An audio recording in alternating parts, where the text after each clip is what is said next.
یہ بات ہے اس زمانے کی جب وقت انسان کی مٹھی سے ریت کی طرح پھسل رہا تھا۔ مکہ کے بازار میں لوگ ایک دوسرے سے آگے نکلنے کی دوڑ میں تھے۔ میری دولت ہی میری بقا ہے۔ دیکھو میرے اونٹوں کا قافلہ، اس بار شام سے اتنا منافع لایا ہوں۔ شام کا سارا منافع آج میری مٹھی میں ہے۔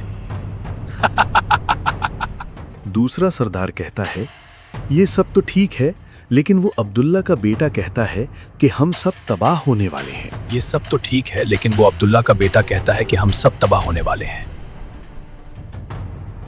اگر محمد سچ کہہ رہے ہیں تو ہماری تباہی قریب ہے۔ والعصر، اسکالرز کہتے ہیں جیسے برف بیچنے والا شخص پریشان ہوتا ہے۔ میرا سرمایہ پگھل رہا ہے اور وقت ختم ہو رہا ہے۔ ان الانسان لفی خسر، خسارہ کیا ہے کہ وقت ختم ہو رہا ہے۔ سب کچھ حد سے نکل گیا۔ لیکن اللہ نے راستہ بھی دکھایا، ایمان اور نیک عمل۔ ایمان ہی اصلی سکون ہے۔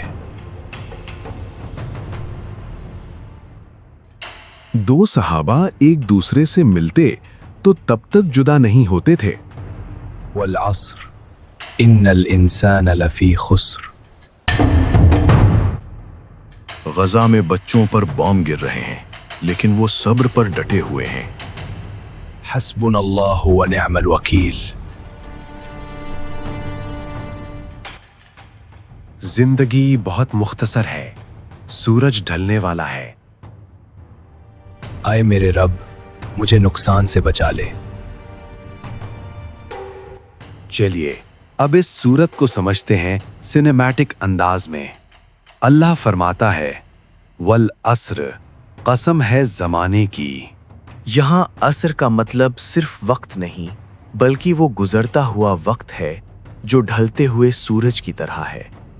اسکالرز کہتے ہیں جیسے برف بیچنے والا شخص پریشان ہوتا ہے کہ اس کی پونجی پگھل رہی ہے، ویسے ہی ہماری زندگی ہر پل پگھل رہی ہے۔ اے نوجوان، تو اتنا مغرور کیوں ہے؟ یہ شام کبھی ڈھلے گی نہیں۔ دیکھ سورج ڈوب رہا ہے اور تیری زندگی بھی۔ اگلی آیت، ان الانسان لفی خسر، یقیناً انسان خسارے میں ہے۔ اللہ نے کسی ایک قبیلے کی نہیں، پوری انسانیت کی بات کی ہے۔ خسارہ کیا ہے کہ وقت ختم ہو رہا ہے اور تم نے آخرت کے لیے کچھ جمع نہیں کیا۔ لیکن اللہ نے راستہ بھی دکھایا۔ 4 چیزیں ہیں جو آپ کو اس لاس سے بچا سکتی ہیں۔ الا الذین آمنوا، جو لوگ ایمان لائے، سب سے پہلے اپنے رب کو پہچاننا۔ وعاملوا الصالحات، اور نیک عمل کیے، صرف باتیں نہیں، کام کر کے دکھانا۔ وتواصوا بالحق، ایک دوسرے کو حق کی نصیحت کی۔ جب دنیا جھوٹ کو سچ بنا کر پیش کرے تب حق پر ڈٹ جانا۔ وتواصوا بالصبر، ایک دوسرے کو صبر کی نصیحت کی، مشکل وقت میں ایک دوسرے کا سہارا بننا۔ تو آئیے جانتے ہیں کہ یہ 1400 سال پرانی سورت آج ہماری زندگی میں کیا کام کرتی ہے۔ آج ہم سب بزی ہیں، ریلز دیکھنے میں، کریئر بنانے میں، پیسہ کمانے میں۔ ہم سب کو لگتا ہے ہم جیت رہے ہیں، لیکن ذرا سوچئے، اگر آپ کے پاس بینک بیلنس تو ہے لیکن اللہ سے تعلق نہیں تو آپ خسارے میں ہیں۔ اگر آپ کے پاس بڑی گاڑی ہے لیکن آپ نے کسی کی مدد نہیں کی تو بھی آپ خسارے میں ہیں۔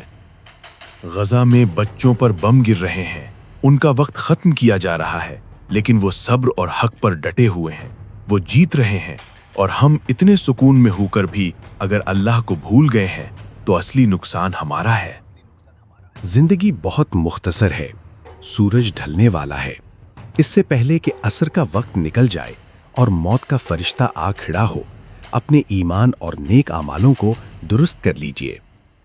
امید ہے بات سمجھ آئی ہوگی۔ اگر آپ چاہتے ہیں کہ ہم اسی طرح قرآن کی باتوں کو ماڈرن اور آسان انداز میں آپ تک پہنچاتے رہیں تو ہماری کمیونٹی کا حصہ بنیے۔